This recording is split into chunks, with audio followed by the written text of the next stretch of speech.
So when you look at this problem, we're trying to find the zeros and we're trying to write it in factored form. So those two things kind of go hand in hand.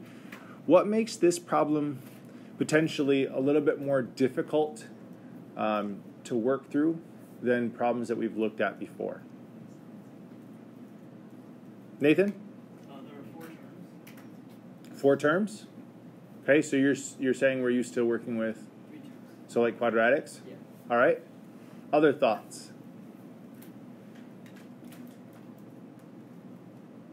No one else? Alice? There's big numbers. There's some big numbers. Yeah. What makes this problem different than the one we worked through yesterday? Chris? Yesterday we had a factor to start with. Yesterday we had a factor to start with. And so today we don't have a factor to start with. We don't know what one of the linear factors or what one of the zeros is, and that becomes problematic.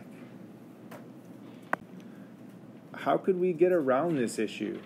If yesterday we had a factor to start with and that really helped us, what are some things that we could do realizing that we don't currently have a factor? Emily? We could graph this to find the first factor. That is a possibility. Upsides? Pretty easy. Downsides? Requires technology. Might not be a perfect number. It is? Yes, it is. Other suggestions. What are some other ways around this? Tony, how'd you get around it? Not having a factor. Yep. Well, we tried to find a factor with the area model. Sure, so we could use the area model. That's not a bad idea. Upsides of the area model.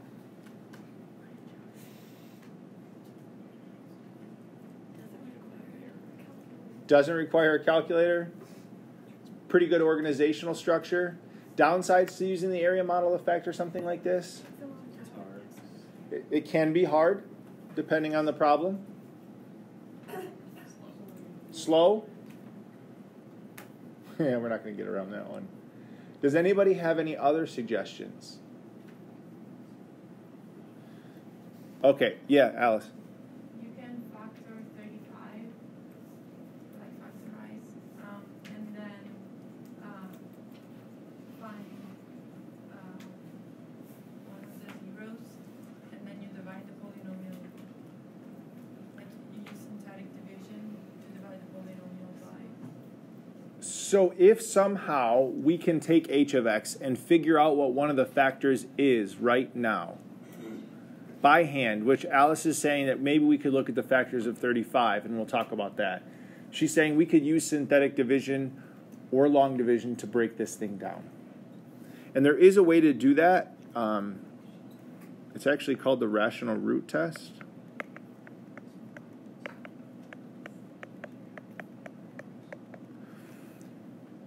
For this one, it actually does work out that we can just look at the 35, and we'll talk about why that is. But the rational root test is a way to find all the potential rational roots, not the actual ones that are going to be there for sure, but potential rational roots. So really quickly, before we go there, why don't I just give you a second to look at the area model? All right, so when I'm factoring this with the area model, I really know that I'm going to be looking at 2 different pieces. 2 different pieces are really critical to starting. This is the easiest piece to build, that x cubed piece. Okay, the other piece that's really easy to build is at 35, because there's only really the number portion of this, the constant, is only going to come up in one of those boxes, right? And then that x cubed piece is only going to come up from one of the parts of the area model, and so those are pretty easy to factor. And so if I think about factoring x cubed, like Tony said, this is a quadratic and a linear, so I automatically know that that's what I'm going for. This one's nice because there's no leading coefficient, right? So everything's just 1. Then I need to factor 35. So I have to wonder, like, what numbers would make 35? 7 7 and 5. And this one's also pretty nice because 7 and 5 and 35 and 1 are the only two possibilities that there are. Now, typically I don't go with the extreme case, the 35 and 1, because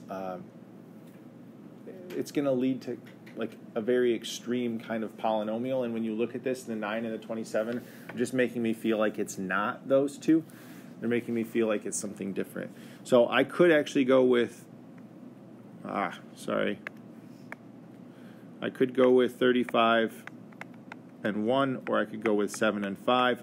I'm going to go with 7 and 5, and specifically, I'm not going to choose negatives, even though I could. They both could be negative. But when I look at the other terms in there, the plus 9x squared and the plus 27x, this is making me think that most things, if not all things, should be positive. So it's leading me to believe that there's actually positive factors there. So at this point in time, just kind of guess and check for me. So I'm going to say, all right, let's just put the 7 here. Maybe it's there. Maybe this is the plus 5. I could have made the wrong choice. I have no clue. Matter of fact, maybe I'll switch colors so that we're thinking that this is where I'm starting to make some guesses, some big guesses. So if I were to do this, I'm just going to follow this through. I would get 5x squared here, which is great. I would get 7x here, which is absolutely fine. And then when I look, I'm still needing to build that 27x right there. Yeah. Thinking ahead? Okay. So I'm going to need to get that 27x, which means I really need 20 more x's because I already have 7 of them. The only way I'm going to get that, this 5 right over here, multiplied by the linear term there. So this would have to be 20x, because then my 7x and my 20x, and so this would have to be 4. If I were to do that, does it work? It does, because then this would be 4x squared, and I have those two together. That makes my 9x squared, which is great, because that's what I want. So here's my 27x, here's my 9x squared, I have my x cubed, and I have my 35. I've now split this polynomial into x plus 5 and x squared plus 4x plus 7.